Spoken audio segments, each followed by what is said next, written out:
radiyo Nderagakura irabibukije ko gukubita inkoshi canke inkoni umwana, ingumu, amakofe, imigere, kumukwega amatwi canke imishatsi, kumurya ibinuma, kumucekangura uburiko uhohotera umwana. Bavyeyi, mwiteho kwama mwubahiriza agateka k'abana banyu.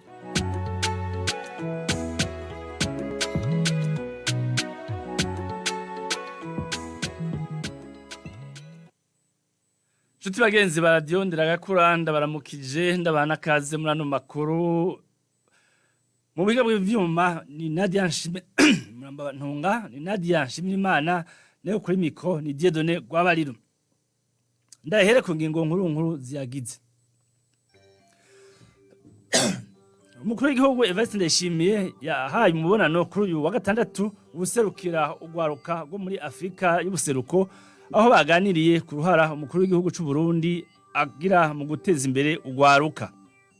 Ibikorwa rusange n'iryo soko ry'iterambere ry'igihugu, ibyo byashikirijwe n'umukuru w'inama nshingamateka Gerard Daniel Ndabirabe. Ni mu gihe kuri uyu wa gatandatu yari yifadikanije n'abenegihugu bo muri komine Gisozi mu ntara ya Mwaro mu bikorwa byo kwegeranya amabuye azokoreshwa mu kubaka ikibuga mpuzamakungu c'inkino. Nayo abanyeshuri barenga ibihumbi 75 bahejeje umwaka w'icenda nibo bitezwe gukora ikibazo ca leta gitanga uburenganzira bwo kwiga inyuma ya shure shingiro, kizoba kuva kwigenekerezo rya 30 Rusama gushika kwigenekerezo rya mbere Ruheshi. Byashikirijwe kuri uyu wa gatandatu n'umunyamabanga ntayegayizwa mu bushikiranganje bw'indero n'ubushakashatsi Frederic Bangirinama. Izo nizo ngingo nkuru zigize ano makuru, batumirira mate imbere ko tuja mu idonido.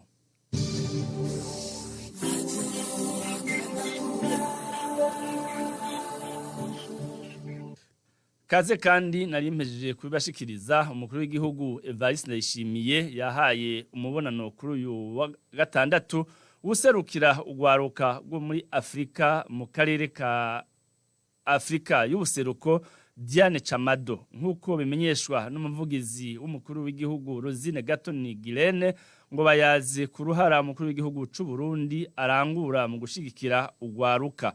Uwo mushitsi akaba yaboneyeho gushimira umukuru w'igihugu kuvyo amaze gukora mu gushigikira ugwaruka. Kurikira Rosine Girene Gatoni.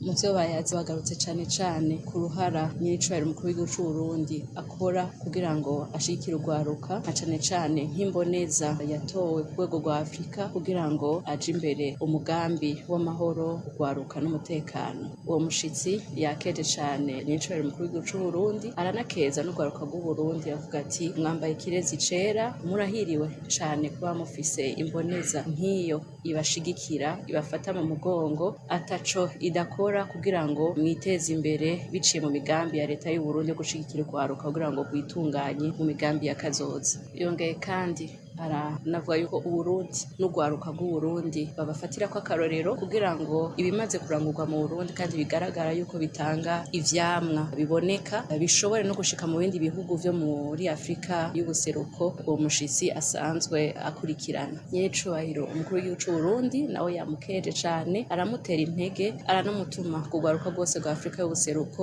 kugira ngo babandanye bitanga batiziganya, bagwiza ibikorwa bo bagifise inguvu, ubukerebutsi n'ubwenge cane bwo gutunganya imigambi neza mu buryo bugezweho muri ino myaka, kuko iterambere rya Afrika rihagaze kugwaruka biciye mu bikorwa vyabo vy'iterambere.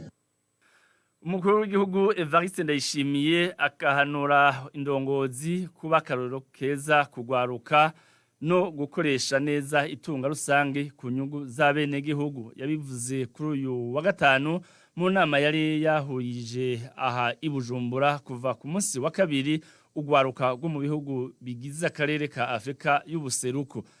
Atera kamo indongozi guha ikibanza kibereye ugwaruka mu migambi ijanye n'iterambere no gutsimbataza amahoro n'umutekano. Asubirwamo na mugenzi wacu Eri Irumva mu rurimi rw'Ikirundi.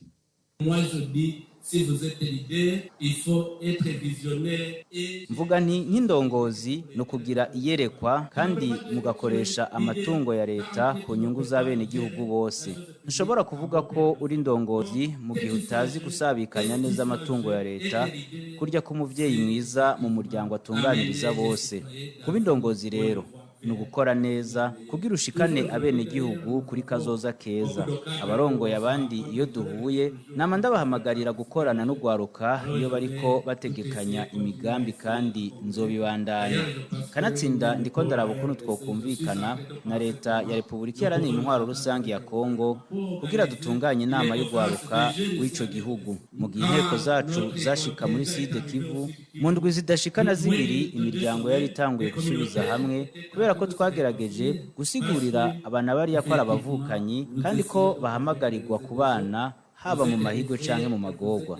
Ni naco gituma mpamagarira ugwaruka kubandanya batera intambwe mu migambi y'amahoro kuko ingwano itumariraho abacu. Umwansi nyakuri ni kibangamira ubuzima bwawe n'ubukene. Iyo twese twiyemeje kurwanya ubukene duca dusangira urugendo kandi tugashigikirana.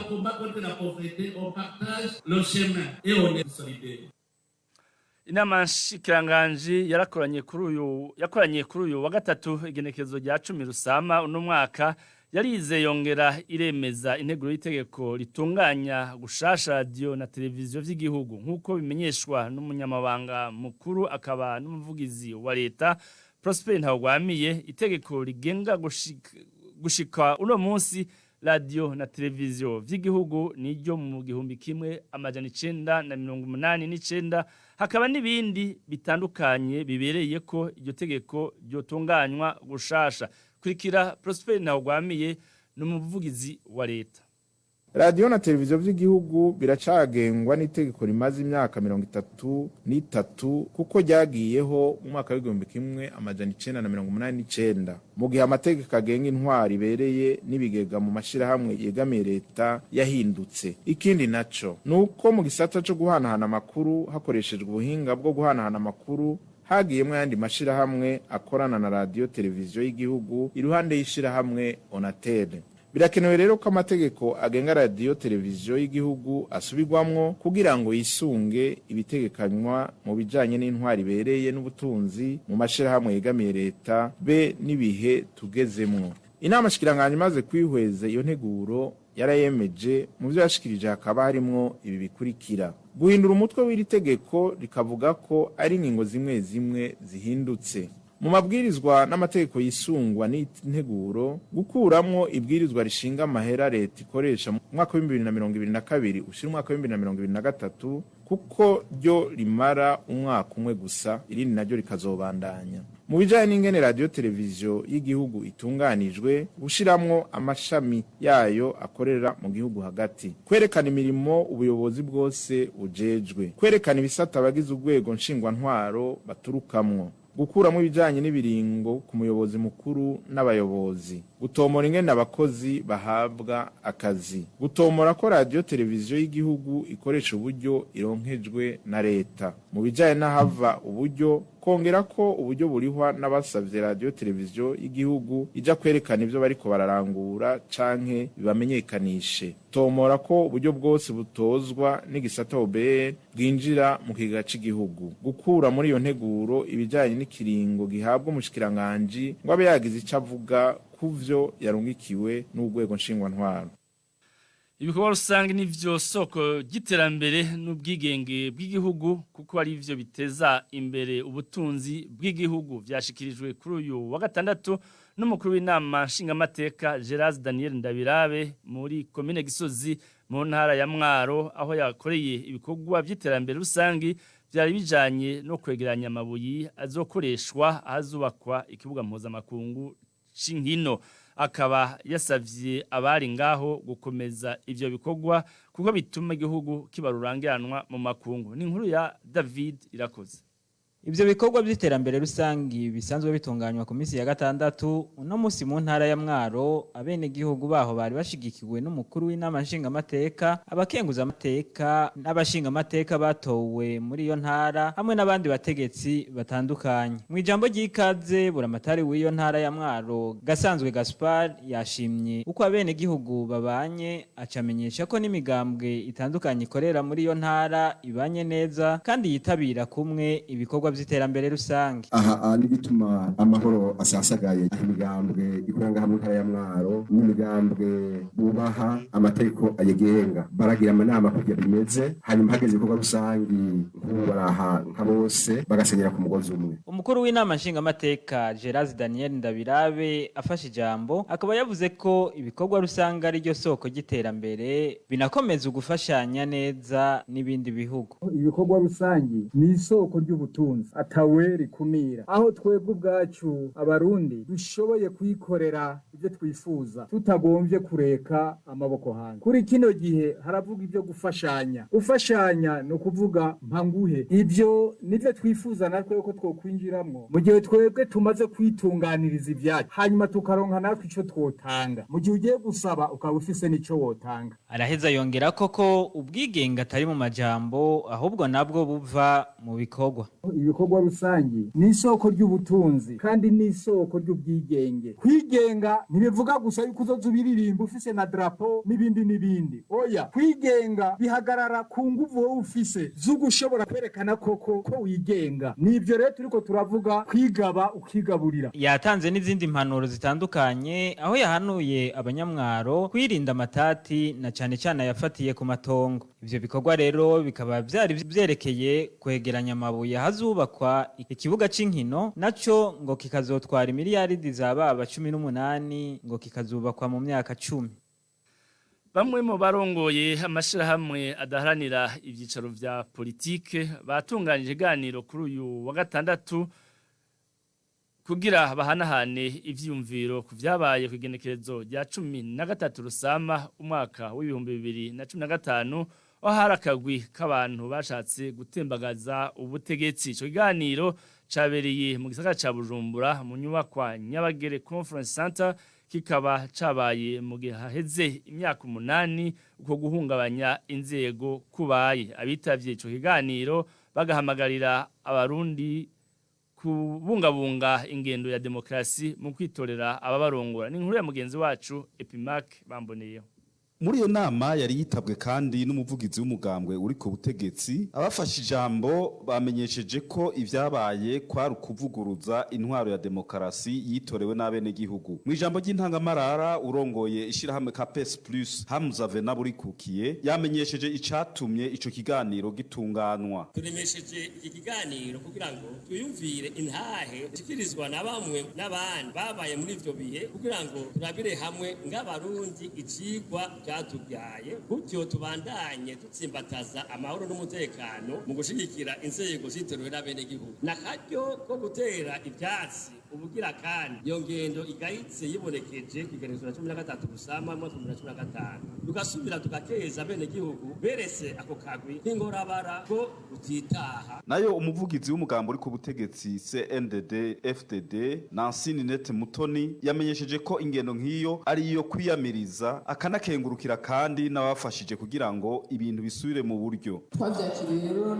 twara biteye ivyatsi kandi tubandanya tuvyiyamiriza kandi twongera tunahoza imiryango yabuze kongera kandi dukengurukira abagize uruhara kugira ngo ijambo ry'umwene gihugu ryubahirizwe kugira ngo inzego z'igihugu ntizihungabane kandi kugira ngo igihugu kibandanye kirongorwa mu nzira ya demokrasi. Kubavuga ko hoba hariho amashirahamwe agira mu kwaha kwa leta, Jean Marie Nduwimana arongoye Piske Burundi ati amashirahamwe adaharanira ivyicaro vya politike ahamagarirwa gufasha leta gushira mu ngiro imigambi y'iterambere. Ishirahamwe yemererwa iciye gushangana n'abantu mu gihugu kugira ngo rifashe inzego ziba zahitwa n'abene gihugu ibikorwa by'iterambere. Nta na rimwe ishirahamwe ryemererwa atego na rimwe ririye kurira kubaho kugira ngo rize rigwanye leta mu vyiyumviro cyane cyane mu gushira isoni gushikanya mu byo ishikiriza rero kuvuga ko twebwe twari gukwaha kwa leta ivyo byavugwa nawe nyene kuko umugambi wabo gahise wahurijwemo kandi ivyo bikavugwa kugira ngo kumbure bacafuze ishusho y'Uburundi. Eka na Jean de Dieu Mutabazi asanzwe ajejwe gukinga no kurwanya ihonyabwoko ati nta muntu yo kwisunga amasezerano yabaye hagati y'imigwi y'abantu kugira ngo ahungabanye inzego zatowe n'abene gihugu isinzi. Ikintu c'icigwa dutegerezwa kugira igihugu c'Uburundi kizokwama kigengwa n'ibwirizwa shingiro n'amategeko akigenga haje ubwa mbere ibwirizwa shingiro apana amasezerano ibwirizwa shingiro biba ryatowe n'abene gihugu. Abo bantu bose baza baravuga amasezerano yarusha muribuka neza yuko twaciye mu nyuma y'amatora twaragiye i Buruseli baratumira imigambi myinshi turaja ni Arusha turaja ni Kampala twose bakaguma bumvikana n'ibikomeye n'ubumvikana n'imigambi abantu bumvikanye nko muri sare nk'uku uwo dusumba amamiliyoni y'abene gihugu aho bashize. Twamenyeshe ko abashikirije amajambo bose biyamirije intwaro ziciye mu guhirika ubutegetsi aho bahamagariye abarundi gushigikira ingendo y'intwaro ya demokrasi aho abene gihugu bitorera ababarongora.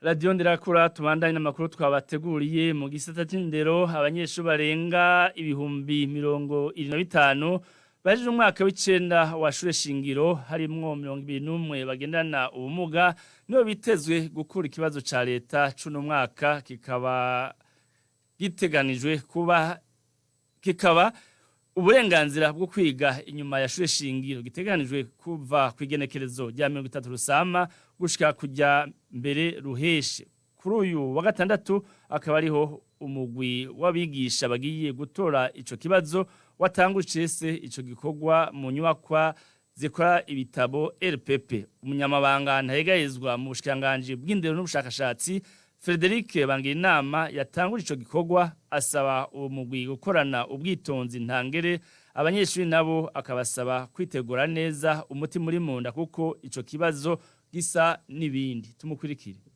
Ico kibazo kitegekanirijwe ugwaruka rushika ku bihumbi 75 bahejeje umwaka w'icenda mu ishuri shingiro hakaba harimwo abanyeshuri 21 bagendana ubumuga bunyuranye kugira dushobore kwerekana yuko mu Burundi ukwiga ari kwa bose. Muri iyi minsi rero 21 ababigisha batowe mu bandi cyane cyane muri 10 ba mbere mu gisata cose kugira bashobore kuza bazomara iyo minsi 21 bategura ico kibazo congere gitangwe bari ngaha nyene hanyuma bazosohoke ari uko gihejeje gukogwa. Abanyeshuri bagendana ubumuga ikibazo kibari kimwe, imashini zirahari n'ubuhinga burahari n'impapuro zibategekanirijwe zirahari ku buryo atangorane nimwe bazokora ico kibazo nk'abandi. Ibikoresho byose byarategekanijwe. Umugwi ujejwe gutegura ivyo bibazo akamo tubaha nuko bokoresha akarangamutima karanga umwigisha murezi kugira kazobafashe gutora ikibazo nkoramutima gishobora gukabura ubwenge ugwaruka hanyuma bagitore bagononokewe guko ni kibazo gihereza iteka